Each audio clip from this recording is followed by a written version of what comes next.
Thank you dream foundation. ઓળખાણ આપું તો હું અંજલિ કોઠારી. અહીંયા આવ્યા બાદ અનેક વ્યક્તિઓ સાથે જેની ખૂબ જ પ્રતિભા છે, વાર્તાઓ થઈ, એટલે મેં નામ પૂછ્યું અને એમની ઓળખાણ પૂછી તો મેં એક વસ્તુ નોટિસ કરી કે આજના જમાનામાં અનફોર્ચ્યુનેટલી the only ઓળખાણ people talk about is their qualification or their achievements. But if you ask me, I'm just Anjali, filled with life and energy. That's all. I don't have any other achievement. એટલે આ સમયે મને શાબુદ્દીન રાઠોડભાઈનો એક joke યાદ આવે છે.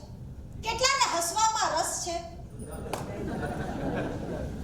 તો વાર્તા એવી હતી કે જહાજમાં બહુ મોટું જહાજ સમુદ્રમાં ચાલતું હતું, એમાં એક નાનકડો બાળક ભૂલથી પડી ગયો સમુદ્રમાં અને બધા વિચારવા માંડ્યા કે આને બચાવશે કોણ આવા ધસમસતા પાણીના પ્રવાહમાં. Sorry for my Gujarati, I'm not from Gujarat. I'm born and brought up in Kolkata, so I'm trying to figure it out. But please bear with me. તો આટલા સમુદ્રના પાણીમાં એ છોકરાને બચાવશે કોણ? ત્યાં એક ઉંમરલાયક કાકા ધમામ કરતા પાણીમાં કૂદી પડ્યા અને છોકરાને બચાવીને લઈ આવ્યા. એટલે પછી છોકરાનો બચાવ્યા એટલે કાકાનો ઇન્ટરવ્યુ થયો કે કાકા તમારી અંદર આ હિંમત આવી ક્યાંથી? તો કે હિંમત પછી પહેલા મને કહો કયા ગુલખીલાએ મને ધક્કો માર્યો. એટલે આ શક્તિ એવોર્ડમાં મને અહીંયા ધક્કો મારી લઈ આવ્યા છે, પણ હું એ કાબિલ નથી. હું માત્ર એક મહિલા છું જે જીવતા જાણે છે.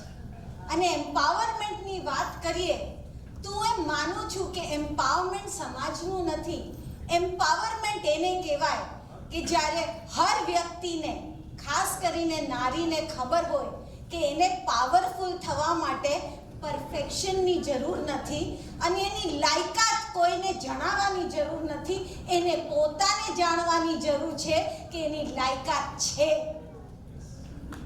એન્ડ આઈ વિશ કે at this age if I can win the crown of Mrs. India, હજી ગઈકાલે જ ટાઈમ્સ ફેશન વીકમાં રેમ્પ વોક કરીને આવી, the oldest woman on the ramp, right? And people were like, who is she? And I'm like, I'm just a human being જેની અંદર ભગવાને સપના આપ્યા. તો સપના તમારી અંદર ક્યાંથી આવે છે? કોઈ દિવસ વિચાર્યું છે તમે? Where do dreams pop into your mind? God puts them into you when He believes you can achieve those dreams.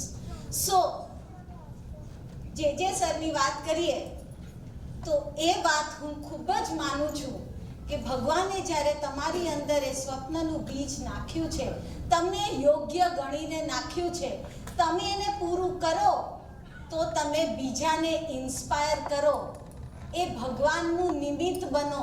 ફક્ત એની માટે તમને એ સપનું આપ્યું છે. તો મહેરબાની કરીને તમારી અંદર જે પણ નાના મોટા સપના ચાલતા હોય ને, વિચારતા નહીં કોણ શું વિચારશે.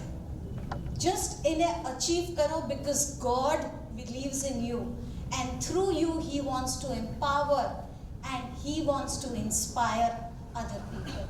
And I hope this award to me does the same for everyone. Thank you so much, guys.